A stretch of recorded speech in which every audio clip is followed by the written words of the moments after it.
up, peeps? It's your girl, Josh. Come back from Real Takes. Well, it's that time, guys. It's movie review time. This is for The Will. This one is from director Darren Aronofsky, and this is going to be starring Brendan Fraser, Sadie Sink, I want to say Hong Chow, Samantha Morton, and Ty Simpkins. First and foremost, before I jump into it, I'm just going to discuss this. So this would definitely be spoiler. I'm just going to get into it. I really want to just get into this discussion with this one. So with that part being said, now I was excited to see what this was about because I am a fan of Aronofsky. Some of his films, like Requiem of a Dream, Black Swan, Mother. So I was curious what this was about. Definitely hence the title. I had no idea this was. I want to say is this based off of a player, whichever. It could be kind of off.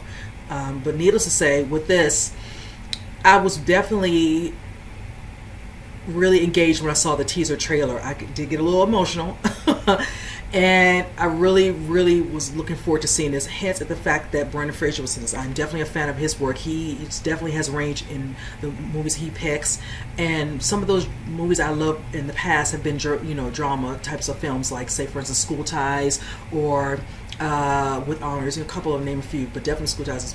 I love when he can really get in his dramatic films. He has plenty more, but those were the ones that sealed it for me, that made me follow his work from there on forward. So I was excited about this. Also knowing that Sadie Sink, she's been putting out some great work. I'm truly a fan of her. And Hong Chow, I just saw her recently in the movie The Menu, and I really loved her in this film. So definitely with her range. And of course I can't say enough about Samantha Morton. So this casting on this one, I was here for it. Just to kind of jump right in, this movie definitely gives you a lot of different types of emotions. You can go from definitely the concern, some anger, some sadness, and all that. I mean, full range with me with this one. There was not where I did not have a moment where I needed to pull out a tissue. Being the center around Charlie, excuse me, played by Fraser, where he is English professor, and he does online courses, and with that he's able to kind of shield himself where you don't see him through video, but you do see his class, and that's his way of doing his job. And him being an obese male, he pretty much lives in confinement, where he's in his home. He does everything. The way it's shot, I want to say, you could say kind of, what is it, like a 4x4, the way the screen shows it. I also love how most of the film is pretty much centers around into his living room. That's pretty much it. You see moments here and there where he might go down the hall to a room, whatever, but most of the centers in his living room.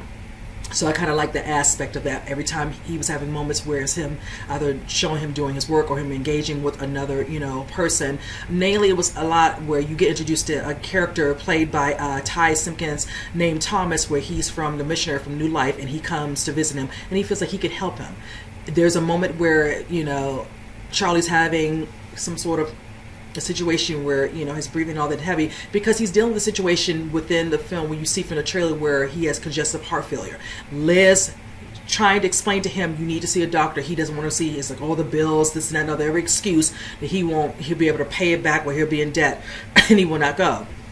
So when you see this young man show up, whatever, and he's trying to help him, but eventually Liz, and she has to kind of get Thomas straight in regards to this part of the story I like, because it opens up other parts within the story where you get introduced to him from New Life, but come to find out she has a backstory that involves New Life, where she's an adoptive child, and her father and her brother is Alan.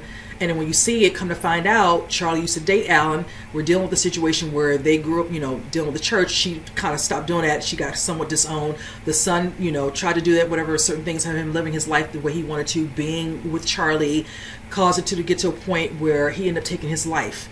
And at times she had explained a little bit of a situation with Tom to understand, I understand what you're trying to do. I understand it. I know exactly about this and that and the other, but Charlie doesn't need your help with it. He doesn't need any saving. And then, that parlays in some other parts and dynamics between Liz, also some backstory on Thomas. Now, when we get introduced to Sadie playing his daughter Ellie, he has not seen her since she was 8. You're dealing with a situation where definitely has some resentment. The way things kind of, took a turn in regards to Charlie being married to her mother, played by Samantha Morton, which her name is Mary in the film. And he ends up, moving on with his life with his partner, which was Alan.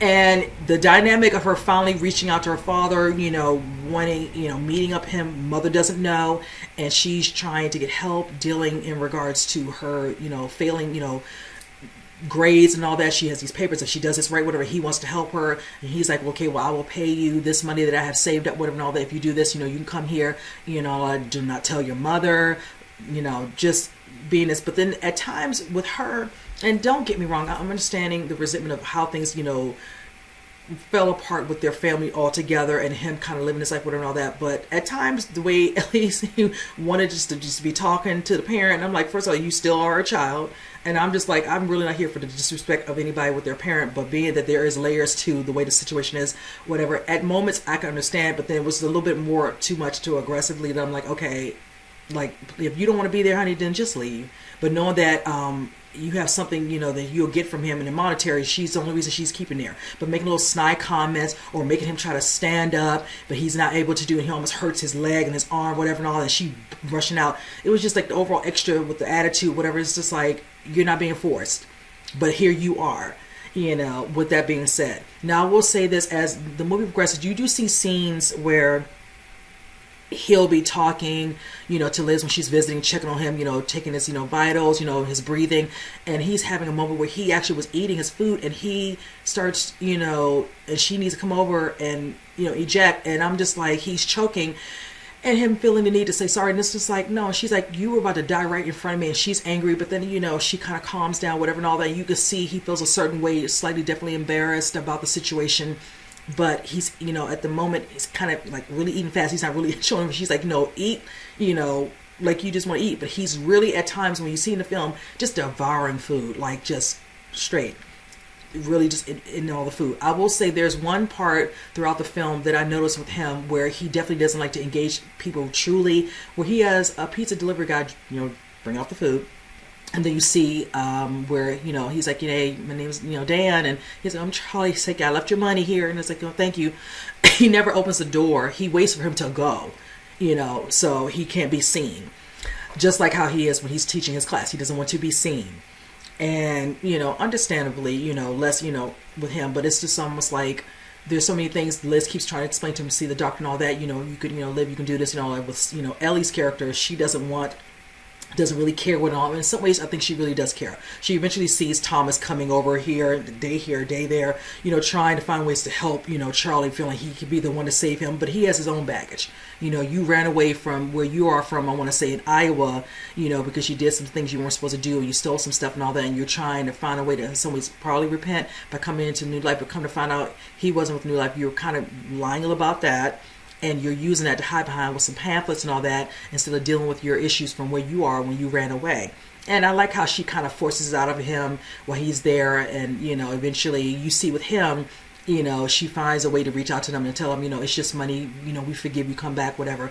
I like how that's addressed. Now with Ellie, she's still definitely with the resentment. It's almost like sometimes she says certain things. He wants her to write things in a book, tell me your truthfulness, be honest. Just like how he is with his students, be honest with me. I want you all to explain this to me, this and other. I want honesty from you all.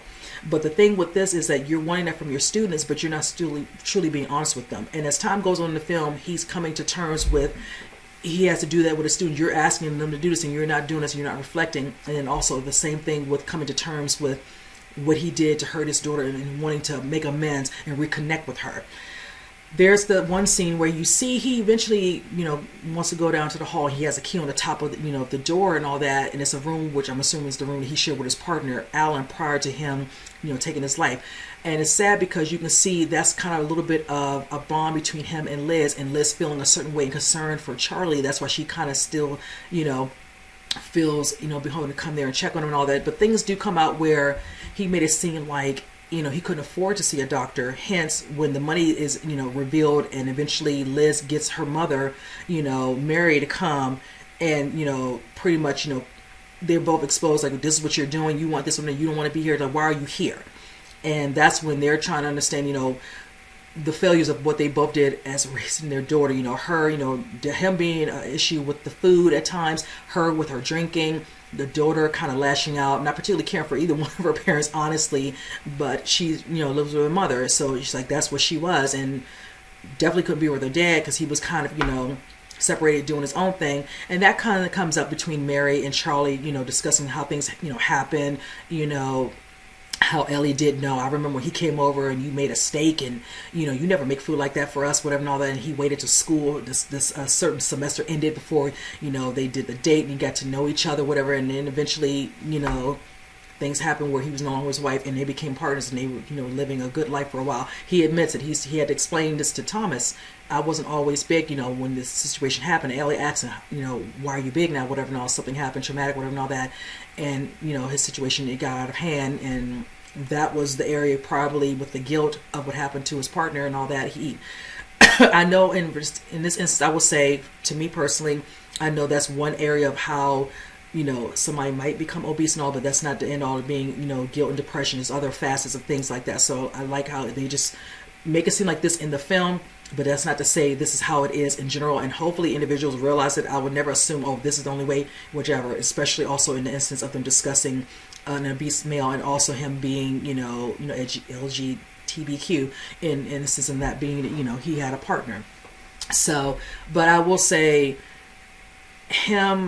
there was a scene that was really, not to say graphic, but graphic enough in how he dealt with a situation where Dan drops off the pizza, and then you see him, thinking he left, but then when he opens the door to get it, Dan's standing there. He wanted to finally see what Charlie looked like with her, and I'm like, and then he eventually walks away, and it was just like, I know he felt uncomfortable, but it was just like, why would you do that? That's kind of creepy. Just take the money and go. If he doesn't want to open the door, like, hey, thanks, Dan. He has a right to it. He has a way of doing things every time you deliver the pizza. Stick to that. You don't do that. But in the end, he came back in, and he just went to town on the pizza. He was just eating it certain ways. Ranch dressing, making sandwiches with chips in it, then dipping it in some jelly. And eventually at the end, after literally binging his food so quickly and aggressively, he literally just threw it up in the trash can. It was just like, and then at the end, feeling a certain way and becoming emotional. And it's like, I just really felt for him in that moment as well. It was just like, no one's around him. It's just him.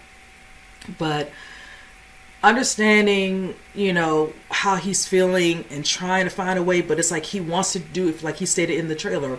If I don't do anything else right with my life, I want to feel like I've done something right with my daughter Ellie. I want her to know she's loved. She's a great person. She can do anything she wants. And I think deep down she does know this, hence what she did for Thomas. Knowing he shouldn't be here. Why are you here?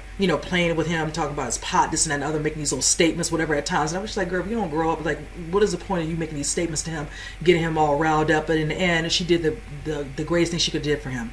Reaching out to the people so he can go back home and tend to that. And it was a selfless act that she did, at the length she did it to, which I loved. And then her father trying to address to her the letter, the essay he gave, whatever, come to find out he took an essay she wrote, I think when she was, in eighth grade, whatever, about, Moby Dick, and wanting her to read it to him. And I just love that last scene in the film where they're just like, he's asking her to do it and she's about to walk out and she just kind of has a moment. She kind of breaks out like, Dad, and she reads it and he does his thing to stand up to address her, and she's just like looking at him but still reading it all, and he keeps standing up, walks to her, and then you kind of see what looks like to be some flash of light, like he's ascended. And it was just beautiful because it brings up a scene excuse me, where it shows them when she was young and they're on the beach and you see his his feet on the sand with the water cover and all that, where she's them, and I think the Mary's out there kind of sitting down or whatever, at probably greater times in his life before things did change in their dynamic of their lives. But yes, this movie was very heavy. Just a lot going on, like I said, with all of them. When I think about the way they just showcased him, what he's dealing with, but I love the part where he wanted his students to truly be honest.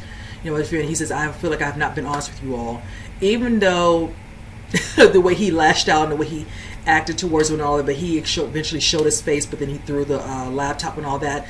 But he was just like, if the last thing he does before Ellie coming over and reading this paper to him, and Liz, having her moment with him, even though she didn't want, Ellie around, feeling like, Ellie, that whole anger and this and all that, you're not helping your father, there's no point in you being here, why are you here?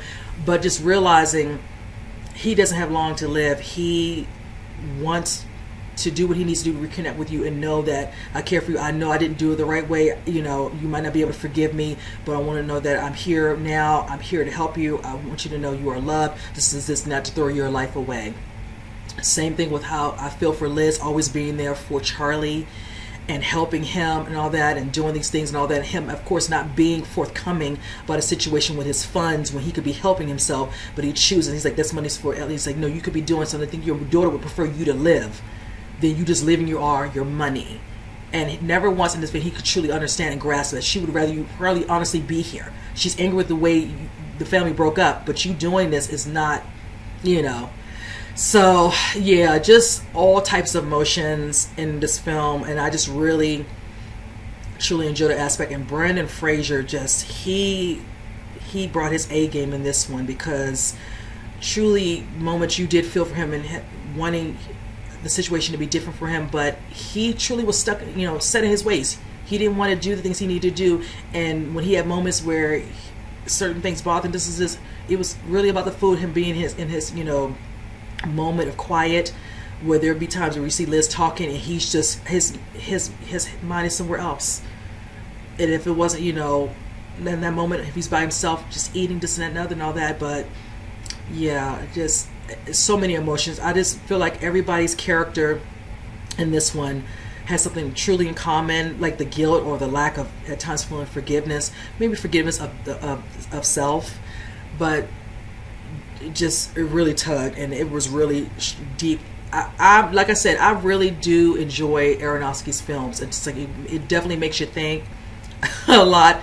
I tell you, when I saw Mother, I felt like that. This one is no different. I will say this: I was not expecting the ending that we did get, but when it comes to him, I should not be surprised, and that's fine. It is what it is. I you know, there's a reasoning for what they do, and I was trying to understand when he ascended and all that, and they just kind of left it like that, and then seeing that little flashback, you know, point at, I really wanted to see what happened to, you know, with the dynamic between the father and daughter, but this is what he chose to end it with, and like I said, it's fine. So, you know, with that said, you guys, if, you know, comment below. If some of y'all did get a chance to see it, I would love your thoughts as well on this film, especially with this one. And I'm rooting for Brendan Fraser. I know he is, you know, definitely gonna probably get some nominations, and I really do hope he wins, because I think he did an amazing job in this one. So with that said, you guys, again, comment below, let me know what you think, and with that said, I'll see you guys in the next movie review. You guys take care.